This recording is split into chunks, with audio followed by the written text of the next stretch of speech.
राधे राधे मेरे प्यारे भाइयों बहनों माताओं व बंधुओं।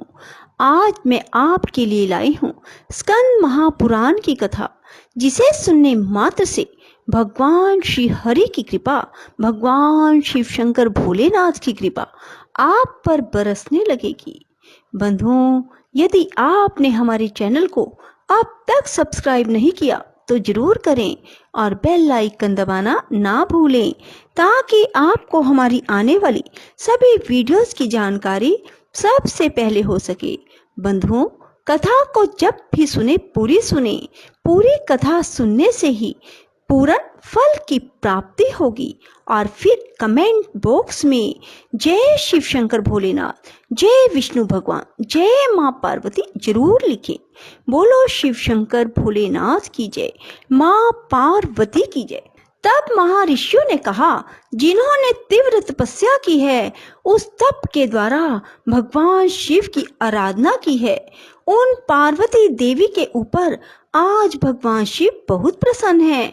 पर्वतराज, तुम्हें पार्वती और भगवान शिव की महिमा का थोड़ा भी ज्ञान नहीं है, अतः तुम हमारी बात मानो, अपनी पुत्री पार्वती को परमात्मा भगवान शिव की सेवा में दे दो। पवित्र आत्मा ऋषियों का यह वचन सुनकर गिरिराज हिमवान बड़ी उतावली के साथ समस्त पर्वतों से बोले, हे मेरु, हे निषद, हे गंधमादन, हे मंदराचल, हे मैनाक, तुम सब लोग अपनी यथोचित सम्मति दो, जिससे वैसा ही किया जाए। तब बातचीत करने में कुशल मीना ने कहा, नाथ, इस समय आपस में विचार करने से क्या लाभ? यह कार्य तो तभी संपन्न हो गया था जब इस बड़भागनी कन्या ने जन्म लिया था। यह देवताओं का कार्य सिद्ध करने के लिए उत्पन्न हुई है। भगवान शिव के लिए ही इसका अवतार हुआ है। यह शिव को ही दी जानी चाहिए।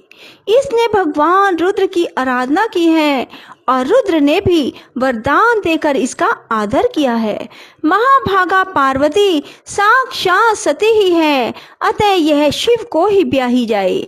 वह वैवाहिक कृत्य हमारे द्वारा भगवान शिव की पूजा में निमित्त बनेगा।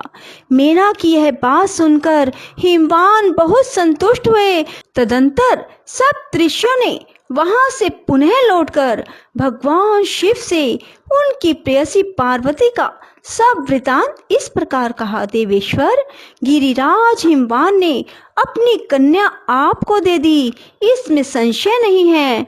अब देवताओं को साथ ले शीघ्र ही पार्वती से विवाह करने के लिए जाइए।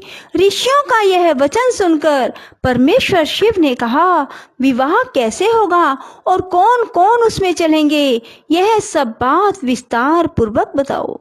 तब उन ऋषियों ने भगवान सदाशिव से हंसकर कहा, देव, भगवान विष्णु को बुलाना चाहिए, साथ ही ब्रह्मा, इंद्र, ऋषिगण, यक्ष, गंधर्व, नाग, सिद्ध, विद्याधर, किन्नर, अप्सरागण तथा अन्य लोगों को भी शीघ्र बुलाइए। ऋषियों की यह बात सुनकर महादेव जी ने देव ऋषि नारद से कहा, तुम शीघ्र जाकर भगवान विष्णु को बुला लाओ। उसके बाद ब्रह्मा, इंद्र तथा अन्य देवगणों को भी ले आना। लोक पावन नारद ने भगवान शिव की आज्ञा शिरोधार्य की और तुरंत वहां से भगवान विष्णु के प्रिय धाम बैकुंठ लोक में गए। वहां उन्होंने देखा भगवान विष्णु एक श्रेष्ठ सिंहासन पर विराजमान है। देवी लक्ष्मी उनकी सेवा कर रही है।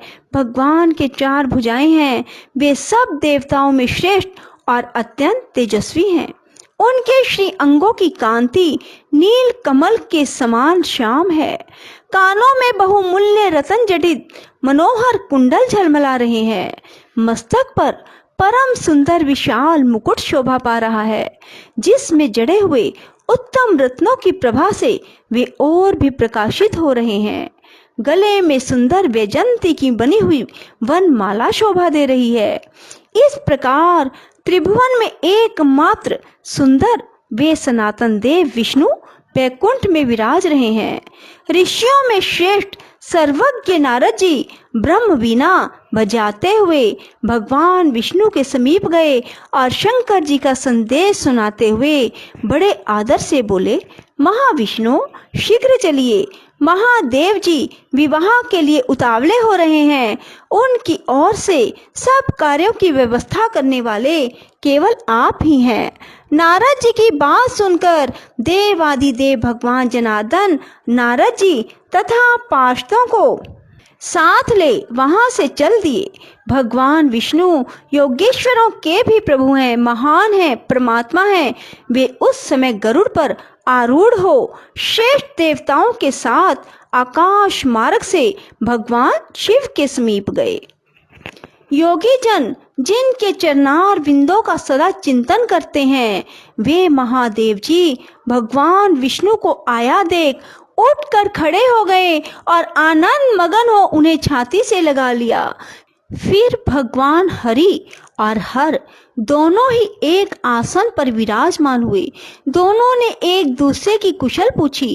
तत्पश्चात श्री महादेव जी बोले, विष्णु, पार्वती की तपस्या से मैं उसके वश में हो गया हूँ और आज उसका पानी ग्रहण करने के लिए हिमवान के घर चलना चाहता हूँ। यह बातचीत हो ही रही थी कि ब्रह्मा जी भी इंद्र तथा संपूर्ण लोकपालों के साथ वहां आ पहुंचे।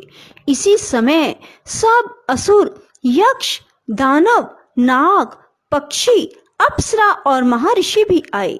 सब ने एकत्र होकर भगवान शिव से एक स्वर में कहा, महादेव जी, अब आप हम लोगों के साथ हिमवान के घर पधारिए पधारिए। तब भगवान विष्णु ने भी इस प्रस्ताव के अनुरूप बात कही। शंभो, आपको गृह सूत्रोक्त विधि के अनुसार ही यहाँ वैवाहिक कर्म करना चाहिए। जैसे नांदी, मुख, श्राद्ध और मंडप की स्थापना आदि आवश्यक कार्य हैं, भगवान विष्णु के कथन अनुसार महादेव जी ने अपने हित के लिए सब कुछ वैसा ही किया। आभ्युदिक श्राद्ध क्रम में जिनका पूजन उचित और आवश्यक है, ऐसे ब्रह्मादि देवताओं की उन्होंने पूजा की। ब्रह्मा जी के साथ कश्यप मुनि ने नवग्रहों का पूजन किया। अत्रि, वशिष्ठ, गौतम, भागुरी, भृगु, बृहस्पति, शक्ति, जमदग्नि, पराशर, मार्कंडे, शिलावाक, शून्यपाल, अक्षत्रम, अगस्त्य, च्यवन और गौभिल, ये और दूसरे भी बहुत से महर्षि शिव जी के समीप आए। ब्रह्मा जी की आज्ञा से उन सब ने वहां विधि पूर्वक शास्त्रोक्त रीति से शुभ कर्म संपन्न किए। चंडी देवी सब भूतों से घिरी हुई सबके आगे आगे चली।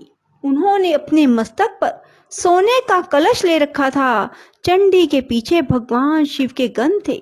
गणों के पीछे इंद्र आदि देवता, लोकपाल और ऋषि चल रहे थे।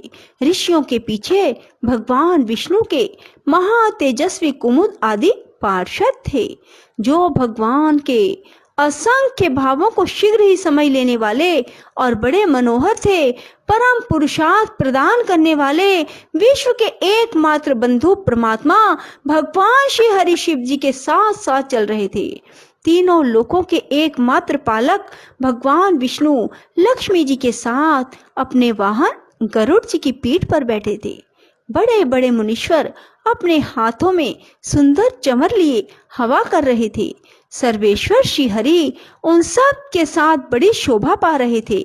इसी प्रकार ब्रह्मा जी भी चारों वेदों, छहों वेदांगों, आगमों, इतिहासों, पुराणों के साथ अपने वाहन हंस पर विराजमान थे।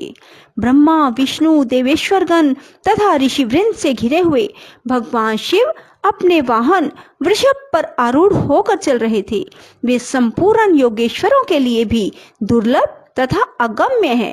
वेद, देवता, सिद्ध, महर्षिगण जिसे धर्म कहते हैं, उसी धर्म स्वरूप धर्म वत्सल वृषभ पर महादेव जी आरूढ़ थे।